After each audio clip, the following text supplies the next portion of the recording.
Throughout my life, everyone around me, my friends, my family, my teachers, they always told me this one word: think before you do anything. But this one word actually caused me more harm than anything else. But then I came across these two words. And I soon realized that these two words are actually really helping me what I want to do. So I'm going to tell you guys my story and tell you how these two words have really helped me shape my life. When I was in school, I used to think before I would raise my hand to ask the teacher a question. I would think before answering the questions in my own words. I would think before doing anything. And in the process, I didn't end up doing anything at all. But then, in 11th standard, I became extremely fascinated by the concept of filmmaking. The fact that you can take a small little handycam and then show the rest of the world what's inside your head, I thought that's a very, very powerful medium. At the end of high school, I went up to my mom and her best friend, Anu auntie, who always seems to take an active interest in my life. I told them I want to be a filmmaker. And obviously, they weren't very impressed. Because in India, if you want to be anything other than an engineer or a doctor, you're considered a terrorist. They obviously said no.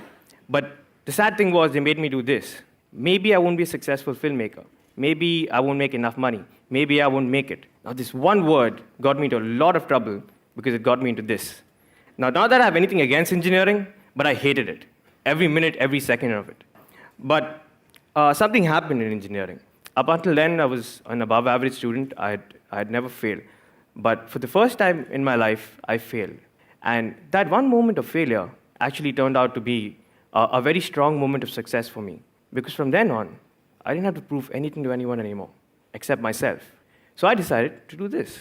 So I took up my handycam again, and I started shooting all my short films, and I started uploading them. And then in 2006, this wild little invention comes along. It lets you upload all your videos at a click of a button, and the rest of the world can see it.